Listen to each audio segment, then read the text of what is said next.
discussion that we had started looking at wind, and we saw that the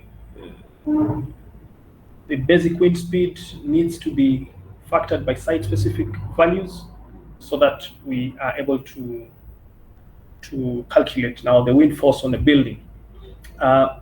We also did mention, as we were winding up that session, that generally S1 and S3, we can, for the purpose of this illustration, we can place them at 1.0, okay? So that then we are left with taking care of the factor S2, which is what I want us to look at today, maybe for about an hour. Then we can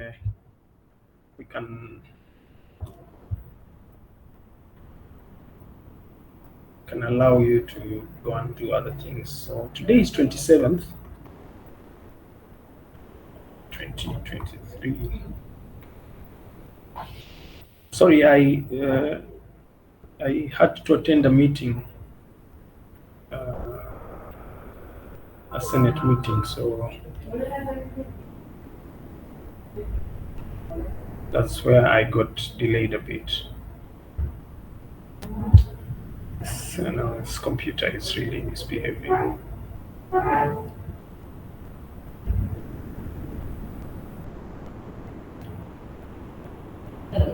don't know whether we do this thing now, it's messed up. Okay.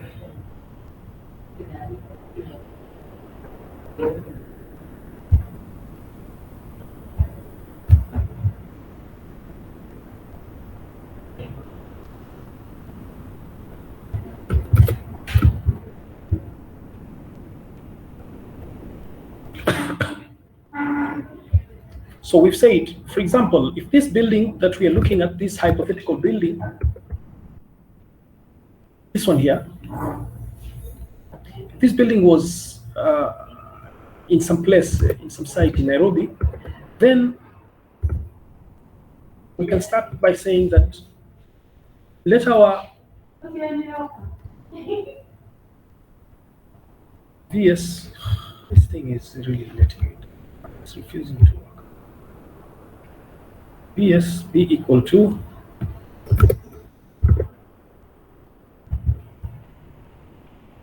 28 meters per second.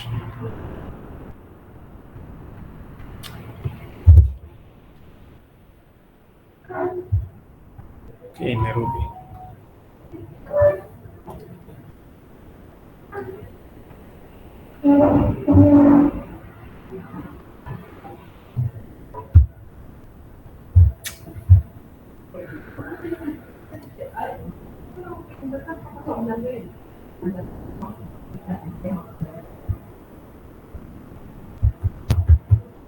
I installed some updates, and I think they are messing up this software that I've been using.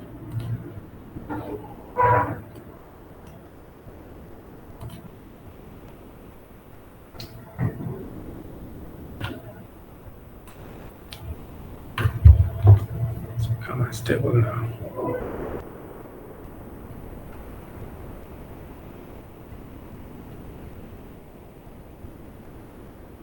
Okay, let's try the other file as well.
Sorry, guys, let me try and work with a Word document. We see if it will work a bit better.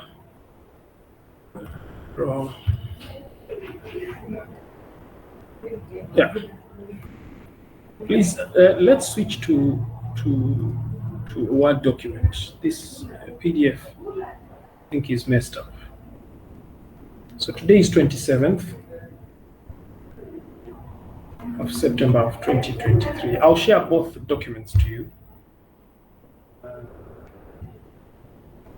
So I'll just stop sharing that one and share this Word document. My apologies for that. This thing said it needed to update some software, and now it's messed up my favorite PDF thing. But that's okay. We will work with the Word document. So I hope you can see the Word document that I'm sharing. Yes, I can see it from here. So I think we just proceed with this.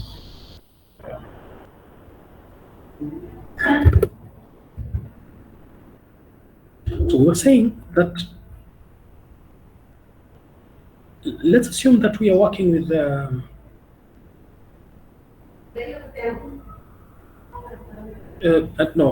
basic wind speed.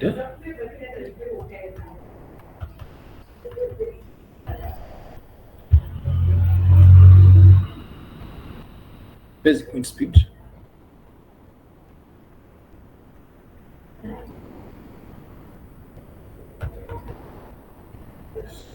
It's really messed up. I don't know how we'll manage.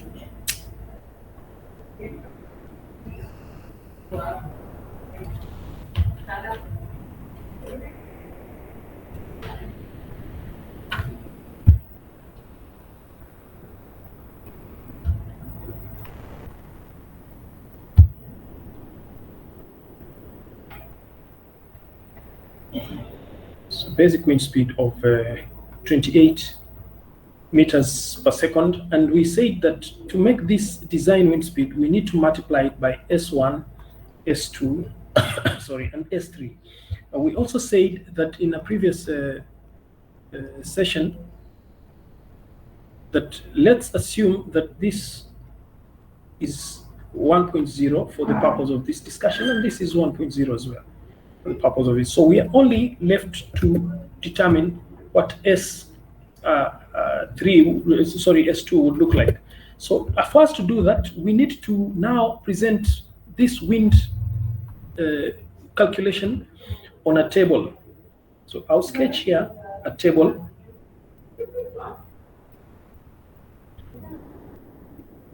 I'll sketch here a table to show you how we will do this calculation, and we have 7 columns. So let's have 2, 3, 4, 5, 6, and 7. And then, so for each of these columns, what we'll do is we'll have story number.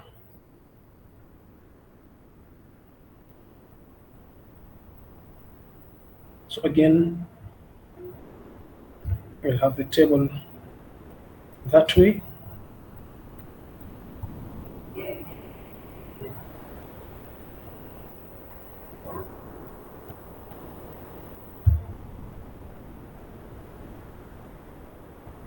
So we've got story number 1, number 2, number 3, number 4, number 5, number 6, and so on and so forth.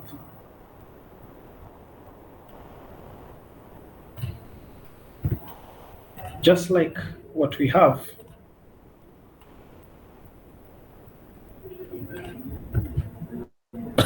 sorry, it'll allow me to juggle between the two files. One is a PDF.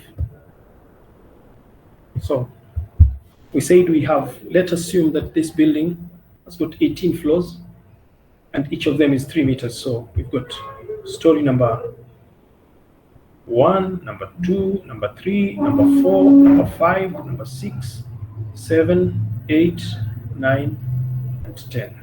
Now it's behaving. Can't understand this thing. Okay, how do we do it? It's easier to work with one file, so let me try and redraw this thing here.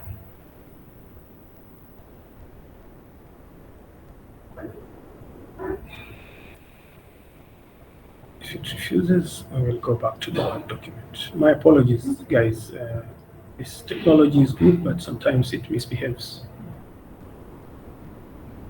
We had 7 columns. It's easier when we have all the information on one file. So that's 5, that's 6, that's 7. Okay, then we have that. So we divide this way.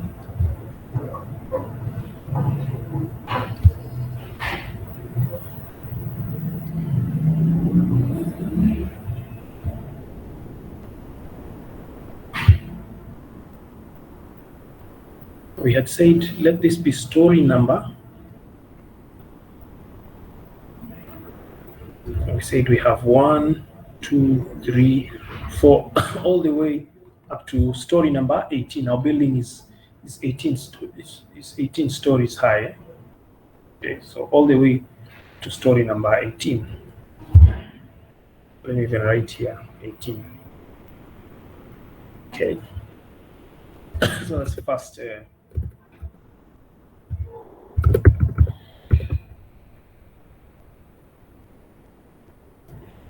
Then the second column, we put the story height.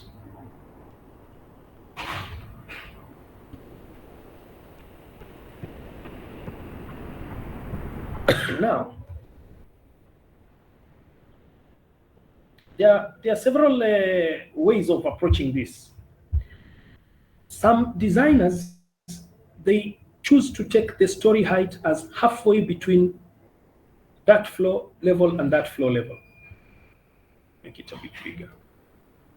I'll repeat. Some designers choose to take the story height as the distance from below, from the ground level, to the center of that story. Some designers choose to take the story height as the distance to the floor level.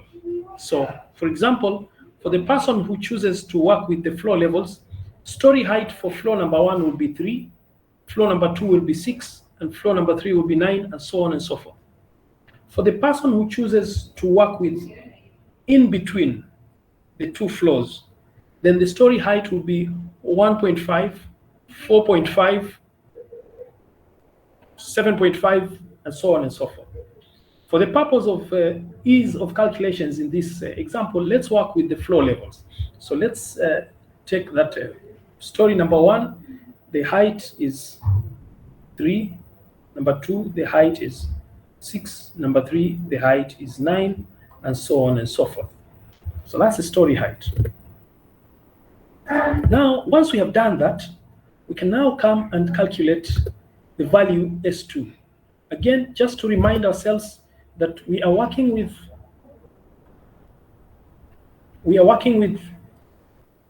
VS is 28 meters per second,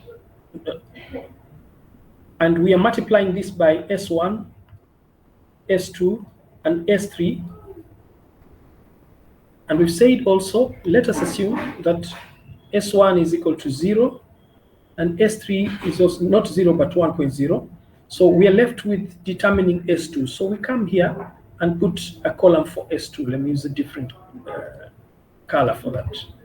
So we want to calculate the value of S2.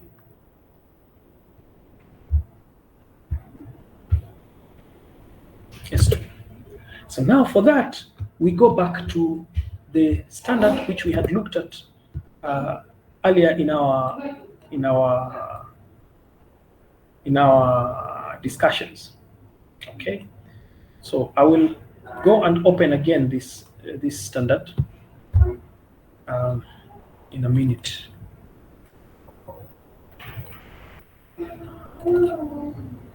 Yes, quads, yes, CP3 for wind. Okay, so we went over these factors and how we would calculate them, etc., etc.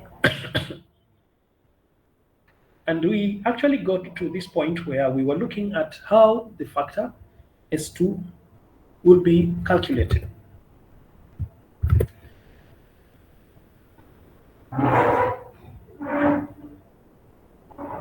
So just remind ourselves that we said, let's assume that this building, this site is Nairobi, it is in the outskirts, okay?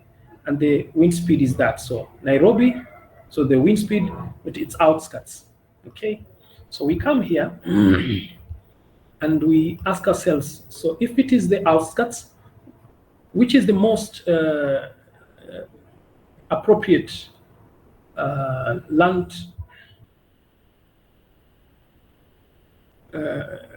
ground roughness category that we can use, okay? And we could choose to use, for example, 1, open country. If this building was, say,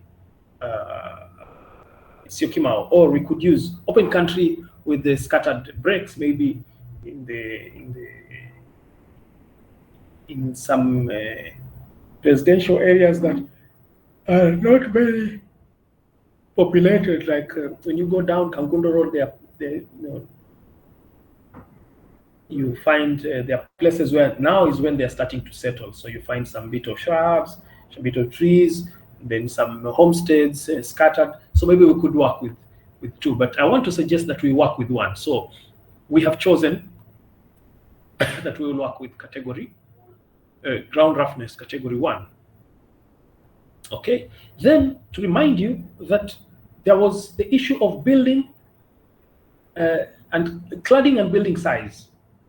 And there were 3 categories. Class A was for cladding, as we say it is mabati or window glazing or something like that. Then we say there's category, there's class B, which would constitute all buildings that have got the maximum dimension, whether it's horizontal or vertical, not exceeding 50 meters. Now, if you look at our building, the height is 54 meters. The other dimensions do not exceed 50 meters, but the height does exceed 50 meters, so it qualifies it to be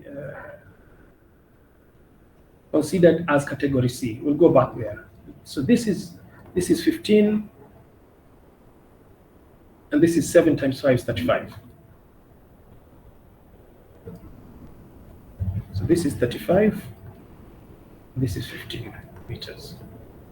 Okay, so on account of these horizontal dimensions, we wouldn't have to move this building to category C or to class C, but on account of the height, which is 54 meters, so it qualifies to be a class C building. All building structures whose greatest horizontal dimension or greatest vertical dimension exceeds 50 meters. So this one qualifies to be class C. So we know that we will read off values from this column. So first, it's open country. Say, let's assume it's open country is a place where there are no obstructions or what.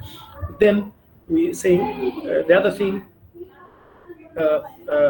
because the height exceeds 50 meters, so it's class C building.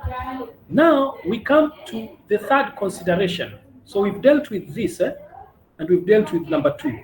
Now height above ground. Height above ground, that is where this value here comes into play, these values. That's where these values come into play. So we'll come and read off. So we say for story number 1, the S2 value is 3 meters above ground. So we come to this table. We say, so the column we are reading, we have agreed generally that it is this column. This is the column we are reading. Now, to pick S2, we're saying for story number 1, this one here, this story, what's the value of S2? The value of S2 will be, now we come and read the height of story number 1, which is 3 meters, and we read across and we pick this value of 0.73. So we come here and put 0.73. 0, let me use the blue that we had started using. 0.73. Then we come, story number 2, what is the height? Is 6 meters. So we come here and ask ourselves, where is 6 meters? 6 meters is somewhere there in between 5 and 10. Okay, so then we extrapolate. Again, this is a simple calculation that you guys should be good with. So we extrapolate so that we find the value of 6. So we're saying if 5 corresponds to 0.78, 0.78, and 10 corresponds to 0.9, 0. Let me space them a bit. And 10 meters, the factor S2 would be 0.90. What will 6 be? What value of S2 will a height of 6 correspond to? So ladies and gentlemen, quickly, if you can tell me that. Pick your calculators and work it out.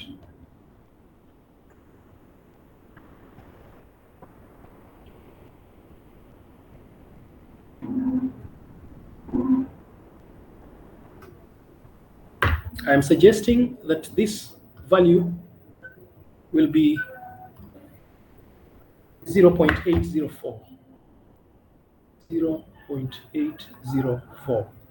Okay, by extrapolation. Extrapolation.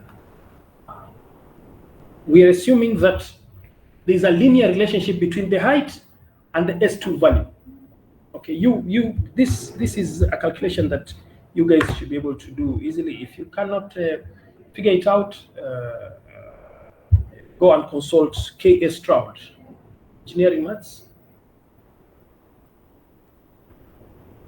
by K.A. Stroud. I'm sure you've come across this book before. Okay.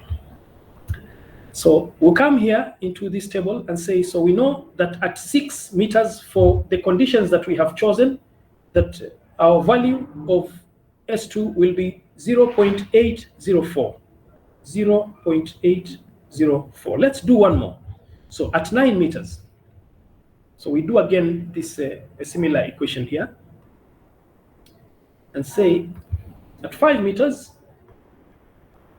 the value of S2 that we are interested in would be 0.78. At 9 meters, at 10 meters, sorry, at 10 meters, the value of S2 would be 0.9. 0.9. What would be the value of S2 at 9 meters? You say 9 meters, what will be the value? So again, you pick your calculator.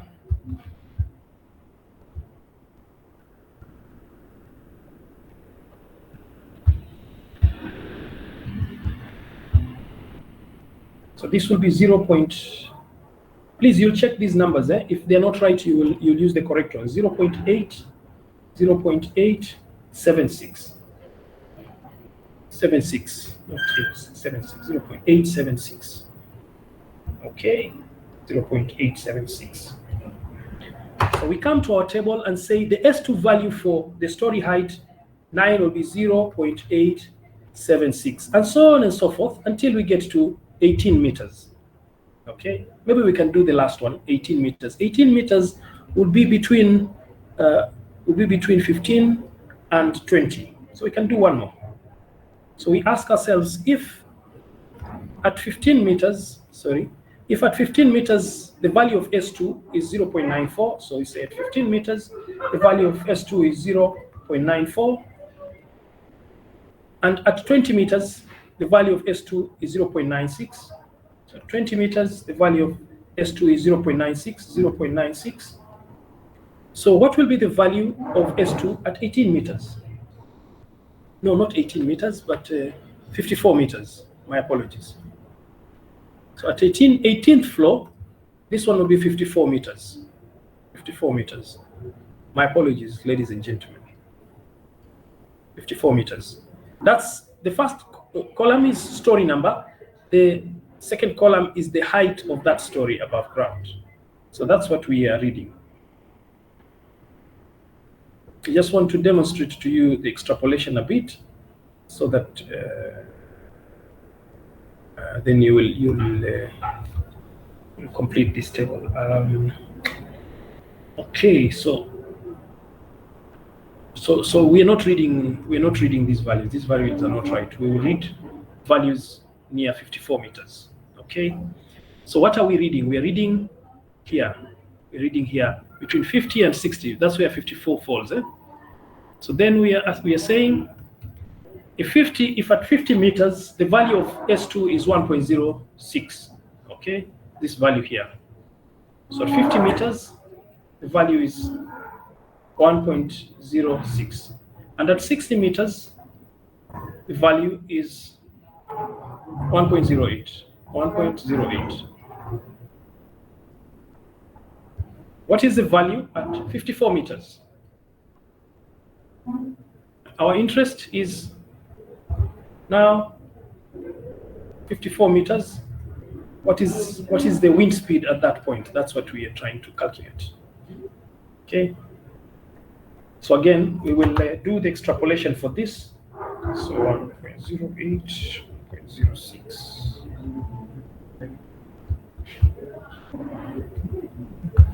So this looks like 1.068. 1.068. Okay, so we'll come into this table and plug in that number. So we've calculated all the other numbers. So we plug in this number here, 1.068. Let me write it in blue, like the others. 1.068. Ladies and gentlemen, up to that point, is this concept clear? Yes. Good. So we now have the value of S2, and it's the only value that varies with height. And we've been able to capture that variation from the suggestion made on this table. Now, I know I might have mentioned this earlier, but I'm mentioning it again, that this table and these numbers for height, for variation of wind with height, they are pretty much the same across many standards. For example, if you picked the Indian standard for calculation of wind loads on buildings, you'll find this very exact table, word for word, even the format. I think they just copied this and pasted it onto the Indian standard. Now, other standards might give this table in terms of equations. Other standards might give this table in terms of curves. So you read off the value, height against for whichever curve that you choose. Okay, but generally, the science of this variation is universal. If you pick any standard, you expect a similar trend in terms of how the wind force or wind velocity varies with height. So that factor that takes into consideration the variation of wind speed with height in the case of this standard is S2. That's how it varies. Okay, so now back to this table, because look, our interest is to eventually calculate the pressure, the dynamic wind pressure, and then to use that now to apply it on an area to calculate the wind force on the building. So this is the focus that we have. Okay.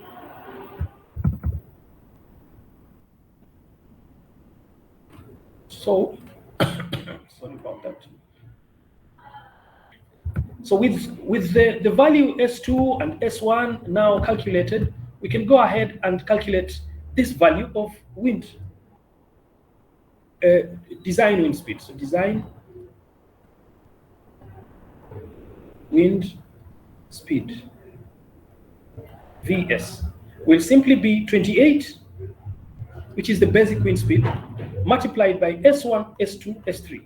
Now, S1 and S2, we have assumed, for the purpose of this discussion, that are 0. So the only value we are multiplying 28 with is S2 values, which we have now put on this column here for S2 values. So we'll take now, for the first story number 1, at the height of 3 meters, the design wind speed that the building will be experiencing, or we should allow for, is 0.73 multiplied by 28. So we get this as 20.44. This is in meters per second. Okay, let me put that into brackets. The next story level will be 0.804 multiplied by 28. So we have 22.51. The next story level will have 0.876 multiplied by 28. So we have 24.53. Again, you notice that as you go up, the wind speed that each floor level experiences, therefore, increases slightly with height. Okay, and it continues increasing that way until at the 18th level, that is at 54 meters above ground, we have 1.068 by 28, and this wind speed is 29.90 meters per second. Okay, so now we have the design wind speed. The next step is to calculate the dynamic wind pressure. So the next column will be dynamic wind pressure. Dynamic wind pressure. Q. And it's in,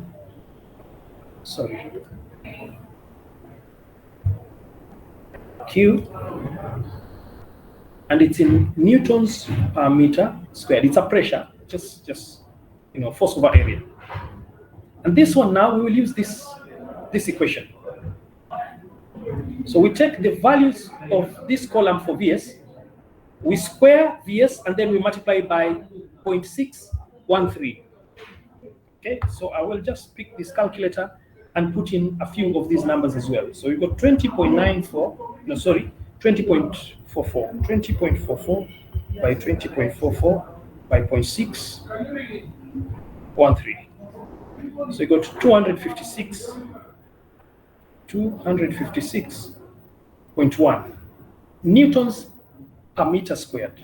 Then we come to the next one, 22.51 multiplied by 22.51 multiplied by 0.613, you got 310.6. Okay, and then we have 24.53 by 24.53 by 0.613, you got 368.9. Okay, so you notice again that the pressure that the building feels on the surface, that is the force per unit area, increases as you go up because the wind speed increases as you go up. Okay, so maybe we can calculate this last one as well. So you got 29.9 by 29.9 by 0.613, so you got 548.0, let's say, newtons per meter squared. So every meter squared is feeling this force as the worst case wind force that this building would feel, because you see we have calculated the maximum possible wind. Okay, maximum possible wind that we should allow this building to feel. So then we now come and ask ourselves, what is the force that the building is feeling courtesy of this pressure? So we are applying a pressure on a surface. Okay, pressure, force over area, which implies that force, therefore, is pressure times area. And that's what we want to do now. We want to calculate the force here in newtons that the building feels. Now, I want us to go back to these two sketches. this elevation and this plan. And from these two, I want to sketch a 3D sketch of this building. Okay, and I will just sketch a few floors, not all the 18 floors, just a few floors for the purpose of this discussion. So let's consider now this building. That's too dark. Consider this building now in 3D.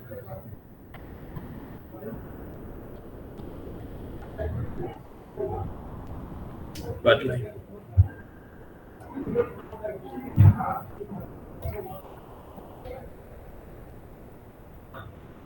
So here we have, this side we have 3 bays. We have 3 bays and we have many floors, of course. Many floors. Eh?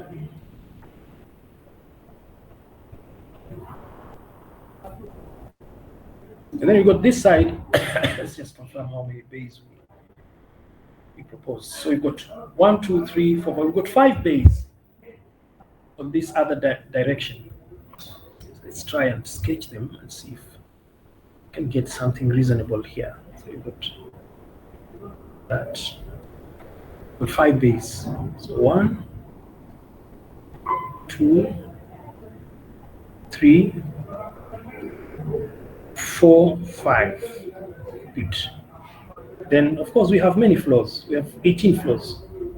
So let's try and make something that looks like 18 floors here, or some number of floors.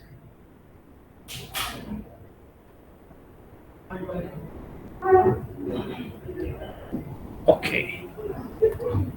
So we're saying that is, let's just say that is 18 floors.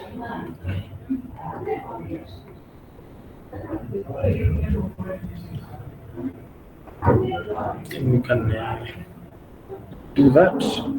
I'll try and put a dimension here, like that. And then we make this dimension. That's too bad. We make this dimension here as well.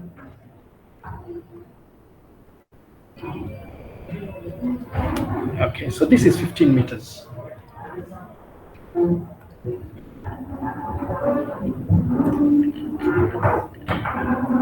So this dimension is 3 and each is 5 meters, so it's 15 meters, and this other dimension is 5, each is 7 meters, so it's 35 meters.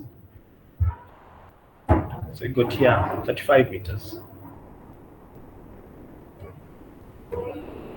Here we have 15 meters. Now,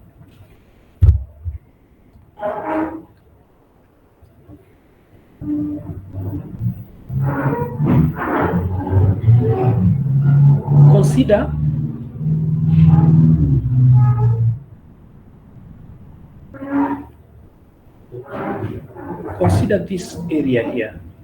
So I'm taking halfway from that floor level and halfway from, again, below that floor level, above the floor level and below floor level. Okay, so I'm considering this area here.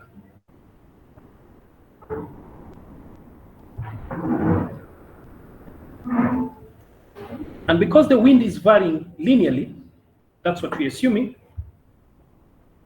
the wind speed that has been apportioned to that floor level. So let me just say that this here is a floor level. What we have done is we have calculated the wind speed and the wind pressure at that floor level. And because it's varying linearly, if you go down halfway, that wind pressure and the wind force reduces linearly, and if you go up, it also increases linearly, and therefore at that floor level, what we have calculated is actually an average of that area. Think about it and convince yourself. Now, if that is true, if we wanted to find the force that is experienced at that floor level, if we wanted to calculate the force that is experienced at that floor level, courtesy of that area, halfway going up and halfway going down, what we need to do is we need to take the pressure that we have calculated, but we multiply by the area of that floor level. I hope that makes sense. We just need to take the pressure, the average pressure. Halfway up is higher, halfway down is lower. So what we have calculated is actually qualifies to be the average pressure for this area that goes halfway above the floor level and halfway below the floor level. Okay, so that's what we want to do. So we want to calculate the force at each floor level, both sides of the building. Okay, so for us to say which side is which, let's define an XY system. So let's say that direction is Y and that direction is X. Okay, so the force of wind on the building in the X direction is pushing the building on the shorter side. What we have suggested is that, is we're saying this is upwards is Y. No. Sorry about that. We've suggested that that way is Y and that way is X. So if we want to find the wind in the Y direction, we will consider this area that I've shaded in, I think it's purple. If we want to consider the wind in the X direction, we will consider that area there. Sorry about this bad line. We'll consider this area here. So we're picking this area. So halfway there.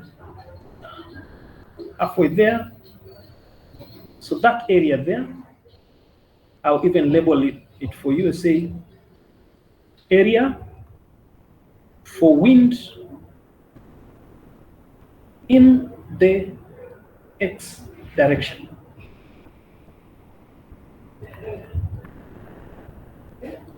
And similarly, area for wind in the Y direction.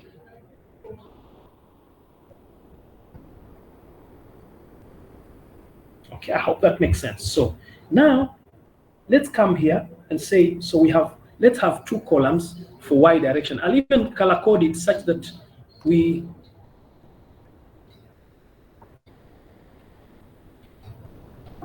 force Y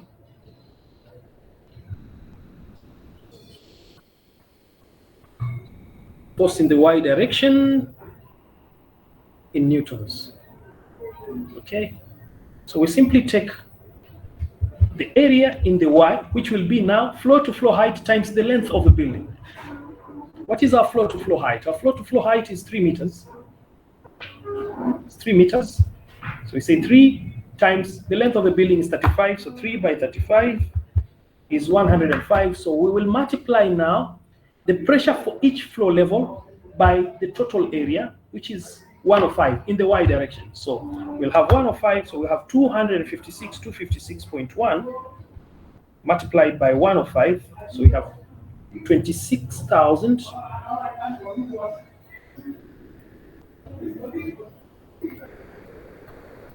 890.5. Okay, similarly we take 105, we multiply by 310.6, we get 32,613. Similarly, again we take 368.9 times 105, we get 38,000.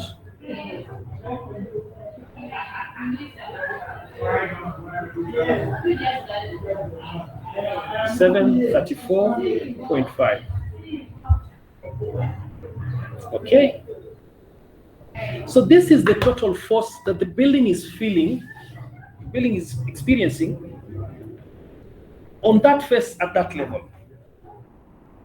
So when you go to the next phase, you find the force increases because the wind speed increases upwards that way. Now you notice that this building has got, on this phase where we have already calculated the force,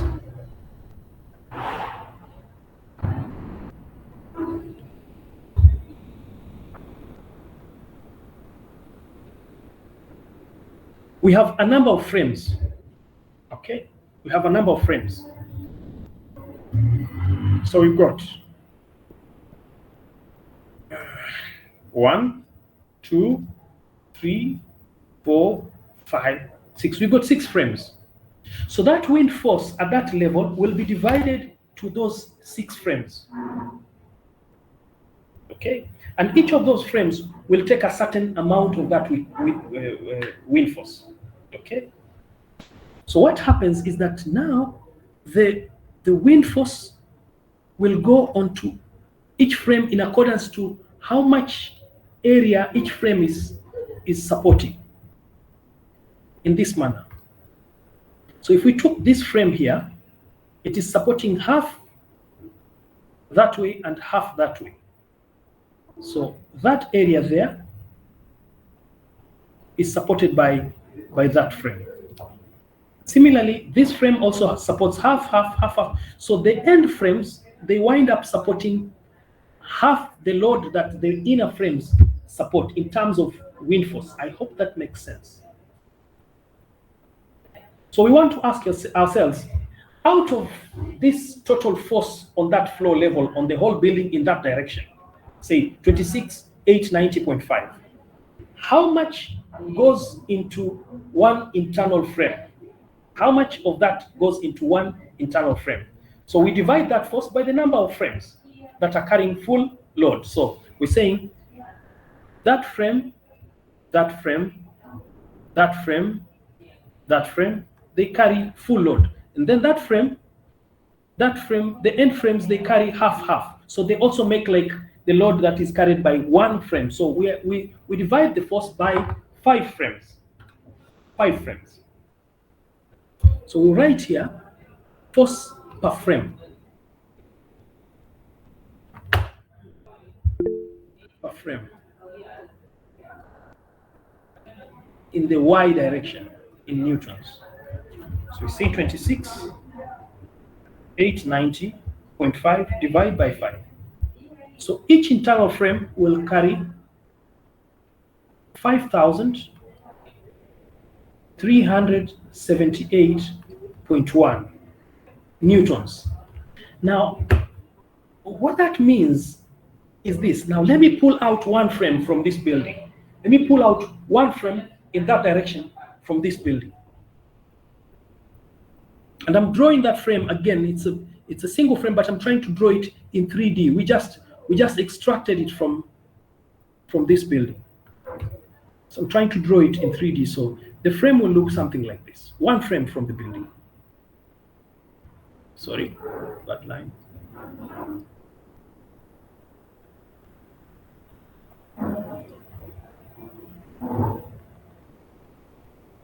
So we've got one frame like that on the building. So we pulled it out. And of course, at every floor level, there would be beams going that way. How many did we draw? 1, 2, 3, 4, 5, 6. So let's just follow that. 4, 5, and 6. The force we have calculated is at the first floor level, the force per frame. So let's draw it in the same color. Now that force, that frame, internal frame, let's say this is frame number 2, frame on grid number 2. Okay, no, grid number 1 is the one we use for the example. Let's work with that. So grid number 1 is this frame here we've pulled out. Okay, and we've calculated the force that goes to that point, which is this force now, 5378.1. 53 78.1. 53, 78.1. If we go to the next level, if we come to the next level here, which is the second floor, we'll simply take this total load of 32,613 and divide it by 5. Why 5? Because there are 4 frames internal that are carrying full load, and then there are 2 external frames that are carrying half load, so equivalent of 1 more frame. So we divide by 5. Okay, so if we do that, we get 6,522. 6,522.6 newtons.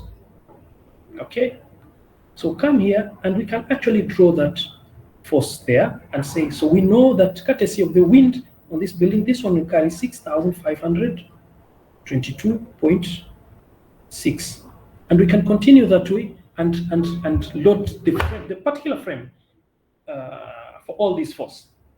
Now, if we were loading the entire building, we'll simply pick these loads and put them at the joints on that building this way. So come and so we would have a force here in the y direction, a force here in the y direction, a force here in the y direction, like that for the whole building. And then also these other frames will have the same force. The external frames will, however, have half the force. Why? Because they're supporting half the width of the building. This is how we would calculate the wind force on the building if we were to do this calculation manually. It is important that you understand how this will be done manually, so that when we go to now try and load these forces onto a model in the software, then we have a good understanding, and we can know how to manipulate the forces that we are putting onto the model in the software. I want to pause here for a moment and allow, ladies and gentlemen, if there's something that you need us to clarify, please, you can ask at this point. If you have a question or if you have a comment, if there's something is not clear, please ask.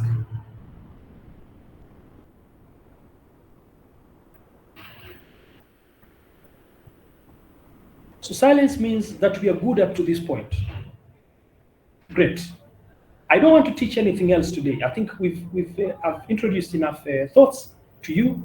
You remember we said in the last session that we needed a bit more time, so that when we handle this bit of the S2, how we calculate it, then we go ahead and also say how we would put it onto the building, how we would proceed to calculate the wind force on the building. So I want to give an assignment. Let's do this.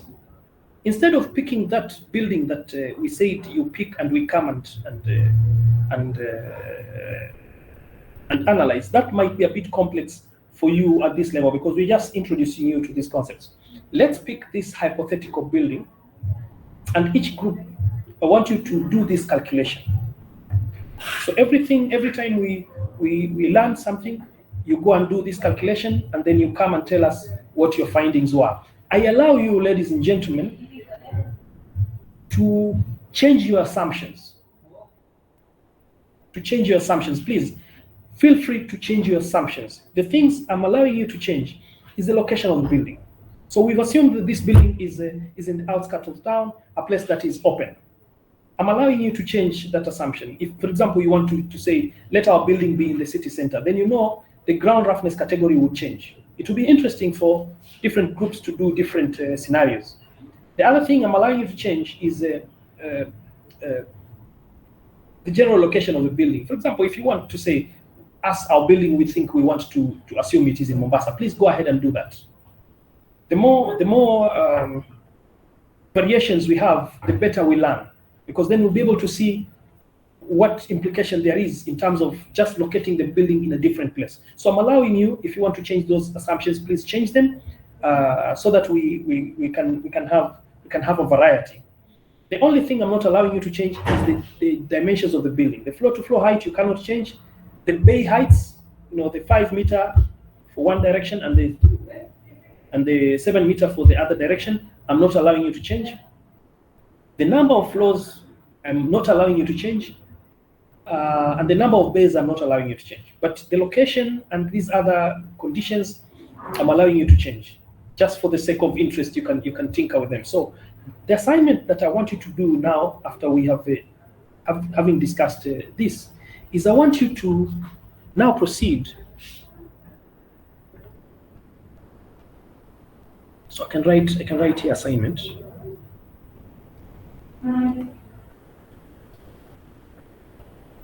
Two parts. Complete the table for the forces on the building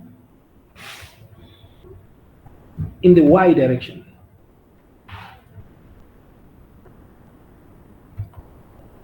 Then to calculate the wind forces for the building in the X direction.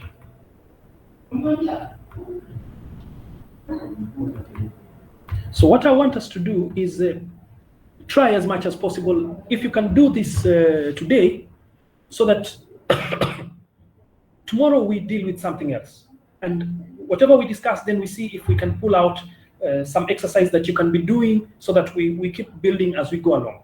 So if you can find time today to give this one an attempt, that will be excellent. Those who have a bit, some understanding of Excel, Microsoft Excel, this calculation, you can do it very, very easily. Okay, once you put in a formula, you just copy the formula and it gives you the numbers like that. Excel sheet. It's very easy to do. Okay, so please go and try this one out, and then I will maybe tomorrow, if you will be ready, when we meet, we can spare some few minutes at the end for 2-3 groups to show us what they have done in terms of this calculation, so that we can proceed and see if we can do something else. Again, I want to allow you, if somebody has a question or a comment, you can ask before we wind up this session. If we are good, so thank you very much. Did you decide on what you want to do? Yes, please. This is Caesar. You said in this case for S1 and S3, we are just assuming they're one. Yes, we assume they're one. At what different cases? So are there some cases where we assume a different value other than one? Absolutely, and I think we've covered. Correct, and I think we've covered this in class. Let me just remind you, this one we covered. We covered earlier in this class.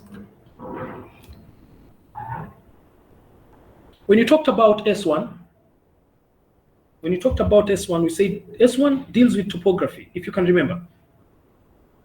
Okay, and we said that if you are putting up a building there, and if you're putting up a building there, the wind speeds will be different because wind tends to accelerate over the crests.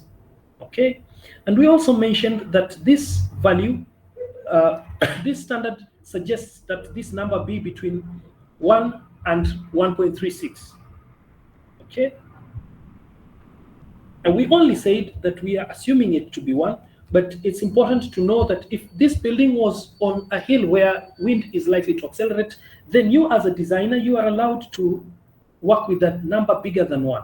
So that was topography factor. Then we also mentioned in a previous discussion to say that the factor S3, this was not even, we can't even say previous discussion. We talked about this in the last session.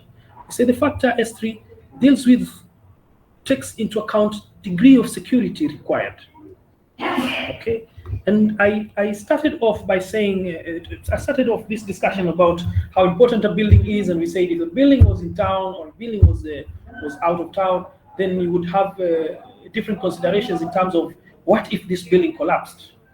Okay, but then we said for most purposes we work with S3 is equal to 1. We actually did mention this. And this item of security required, we'll discuss a little bit more of it when we look at seismic forces, which should be maybe in the next session or a few sessions from where we are. Okay. So this one we will discuss a little bit more. It's more important when we are calculating earthquake forces on buildings than on wind. That's why for the example we are doing, we say, please, let's just work with S1 is equal to 1, its value here, and S3 also, let's assume it's 1. And these numbers we had, these factors we had considered in the immediate previous session.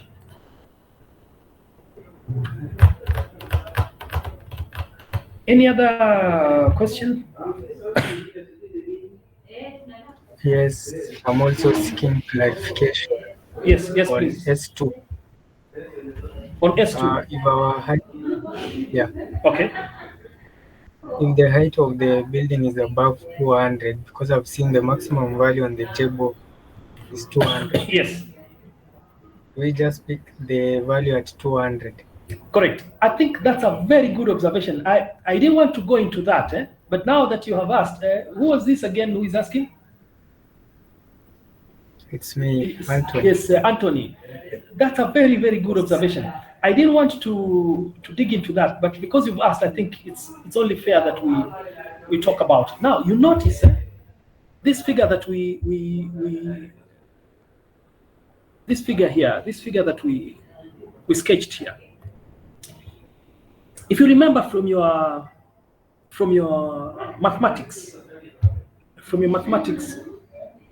there was something, or there is something that is referred to as asymptotes.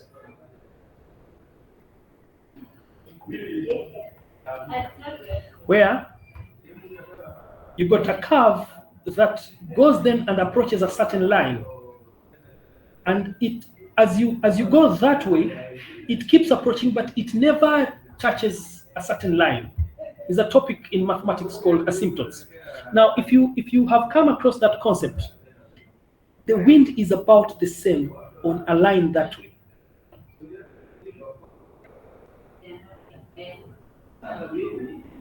That at a certain height, the wind speed really doesn't increase. And that height, where this one almost flattened, is approximately 200. That's why this table suggests that at 200, anything above that, you're not likely to get much wind speed variation. Is that the curve becomes an asymptote of some sort. Okay, the curve becomes an asymptote of some sort. But I think that's a very good observation, Anthony. Very, very good observation. I didn't want to talk about that, but now that you've asked, I think it's only fair we mention it. Again, let me mention, now that I'm seeing some of you are picking some slightly more careful thoughts. The wind speed, courtesy of climate change. Okay? You're all aware of climate change, that the climate is changing because of some carelessness that we have done as human beings, and as we continue to do.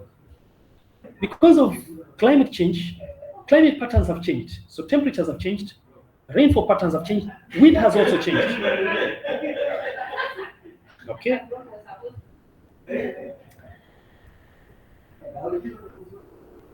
Here in this country, these patterns have changed over the last, say, 20, 30 years. It might be interesting to just look at the patterns, because the records are there from, for example, the Met Department. One could pick that data, do some bit of statistics, and say, so this is the trend. So yes, we have been working with 28, but courtesy of climate change, we can no longer work with 28. We need to work with 28.5 or 29 or 27.5. It's a very interesting place to dig in. And us as designers who are in the market, we are interested in that data. and whatever analysis somebody could do. One of our master's students in some other university, he was from Sierra Leone. Okay, so he chose to study the effect of climate change on wind speeds in Freetown in Sierra Leone. This guy finished his master's, I think early this year or late last year. And he found very interesting trends, that what has been used in Freetown in terms of wind speed for design of buildings is no longer correct. That now the standard needs to readjust upwards the wind speeds. So I thought that that question that Anthony asked also is a very exciting one. It's good food for thought. Any other question? Any other comment?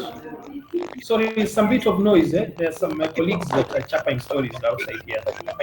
Outside the office. Hello, somebody's mic is on, but we can hardly hear anything. Brian, your line is very unclear. Brian Tona. Line yako iko kelele mingi sana. Maybe unge type hiyo swali kama uko na swali ama comment ama kitu kama hicho.